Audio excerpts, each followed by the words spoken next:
ان لمحات میں شعوری طور پر میں نے ہمیشہ خود کو صرف اس ہی جد و جہد میں پایا ہے کہ کہیں میں لاشعور اور قلم کے درمیان میں نہ آ جاؤں۔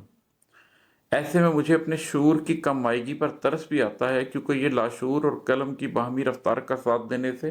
حد درجہ قاصر نظر آتا ہے۔ اس پوری تمہید کا خلاصہ یہ ہوا کہ میں شاعری برائے شاعری نہیں کر سکتا، نہ ہی میں شعوری کاوش سے شاعری کی طرف راغب ہوں۔ بس اتنا ہے کہ برسوں اپنی ذات کا سفر کرنے کے بعد اب میں اندر باہر سے ایک مخصوص سانچے میں ڈھل چکا ہوں، اور قلب کا پیالہ چھلک رہا ہے تو اظہار ہو رہا ہے۔ یہ اظہار میں کئی انداز میں کر رہا ہوں، اور کیونکہ اللہ عز و جل نے شعر گوئی کی صلاحیت بھی عطا کی ہوئی ہے تو اس میں بھی یہی ظہور ہو رہا ہے۔ میں جب کبھی اپنی زندگی کے باطنی سفر کا موازنہ اپنی شاعری سے کرتا ہوں تو مجھے تجربات اور تخلیق کی یہی ہم آہنگی دکھائی دیتی ہے۔ گویا یہ شاعری کی کتاب کم اور اندر کے سفر کی روداد زیادہ ہے۔ اب کیونکہ اندر کے مسافر تو آپ بھی ہیں، ایک نفس اپنے ہزاروں تیر لے کے آپ میں بھی پوشیدہ ہے،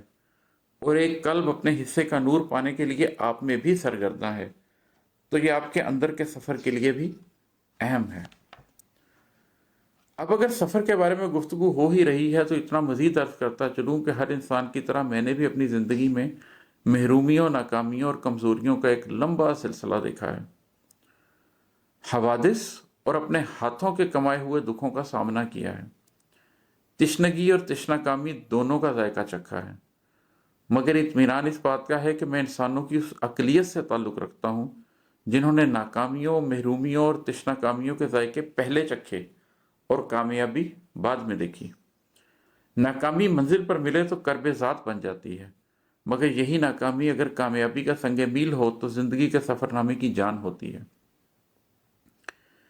پھر اس سے بھی بڑھ کر خوش کن بات یہ ہے کہ میرے سفر کی سمت محض مادی زندگی میں ایسی نہیں رہی، بلکہ شعوری اور قلبی سفر بھی اسی نوعیت کا رہا۔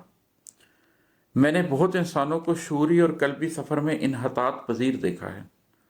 اس سفر میں رکنے، پھسلنے، گرنے، راہ بدلنے اور واپس پلٹ جانے کے امکانات مادی دنیا کے سفر سے کہیں زیادہ ہوتے ہیں۔